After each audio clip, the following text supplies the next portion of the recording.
രാവിലെ ഞങ്ങൾ മുരുകൻ കോവിലിലേക്ക് പോവാണ് കേട്ടോ. ഇന്നാണ് തൈപ്പൂയം. ചെന്നപ്പോൾ തന്നെ അവിടെ രാവിലത്തെ പൂജയും കാര്യങ്ങളെല്ലാം തുടങ്ങിയിട്ടുണ്ടായിരുന്നു. നട അടച്ചിരിക്കുകയായിരുന്നു. അപ്പോൾ ഞങ്ങൾ കുറച്ച് നേരം വെയിറ്റ് ചെയ്തു. നട തുറന്നിട്ട് തൊഴുതിട്ട് ഭക്ഷണം കഴിക്കാമെന്ന്. രാവിലത്തെ ഫുഡും ഉച്ചത്തെ ഫുഡും രാത്രിയത്തെ ഫുഡൊക്കെ ഇന്ന് അമ്പലത്തിലാണ് കേട്ടോ.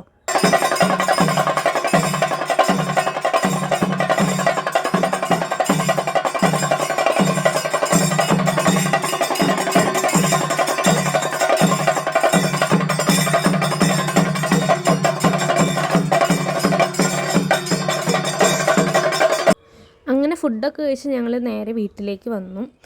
വീട്ടിലേക്ക് വന്നപ്പോൾ വേഗം മക്കളൊക്കെ കൂടി കളിക്കുക എന്നുള്ളൊരു പ്ലാനാണ്. ഇന്നൊരു ഞായറാഴ്ചയാണല്ലോ, അപ്പോൾ അവർക്കൊന്ന് ഒഴിവാണ്. അപ്പോൾ എല്ലാവരും കൂടി ഇരുന്ന് വീട്ടിൽ അമ്മയും കുട്ടിയും കൂട്ടാനും ചോറൊക്കെ വെച്ച് കളിക്കാണ്ട് കുറേ നേരം ഞാൻ അവരൊപ്പം ഇരുന്ന് ഇങ്ങനെ കണ്ടു രസിച്ചു. കുറേ നാൾക്ക് ശേഷമാണല്ലോ നമ്മൾ മക്കളാണെങ്കിലും നമ്മളാണെങ്കിലും ഇങ്ങനെ കളിക്കേണ്ടതൊക്കെ കാണുന്നത്. ഇപ്പോൾ എല്ലാവരും ഫോണിലാണല്ലോ കൂടുതൽ ടൈം സ്പെൻഡ് ചെയ്യുക. അപ്പോൾ ഇന്ന് ഇവർക്ക് ഇങ്ങനെ തോന്നിയപ്പോൾ ഞാൻ പിന്നെ എതിർക്കാനൊന്നും പോയില്ല. മണ്ണോ ചെളി എന്തില്ലാന്ന് വെച്ചാൽ കളിച്ചോട്ടെ വിചാരിച്ചിട്ട് ഞങ്ങളങ്ങനെ വിട്ടു കേട്ടോ. കുറേ നേരം അവരവരുടേതായ ലോകത്ത് ഹാപ്പി ആയിട്ട് ഇരിക്കുമല്ലോ. അതിനുശേഷം നമ്മുടെ ബ്ലാക്കി ആണെങ്കിൽ ഞാൻ അവിടെ കസാരയിട്ട് ഇരിക്കുകയായിരുന്നു. അപ്പോൾ എൻ്റെ പിന്നാലെ തന്നെ പോണിണ്ടായിരുന്നില്ല കേട്ടോ. ഞാൻ അവിടെ ഇരിക്കുമ്പോൾ എൻ്റെ കസാരയുടെ അടുത്ത് വന്നിട്ട് ഇങ്ങനെ ഇരിക്കുകയാണ് കേട്ടോ. അത് എന്നും അങ്ങനെയാണ് കേട്ടോ അവൾ. പിന്നെ ഇതാ കുറച്ച് നേരം കഴിഞ്ഞ് നോക്കിയപ്പോൾ കളി ഇവിടെ നല്ല പ്രപഞ്ചമായിട്ട് നടക്കുന്നുണ്ട്.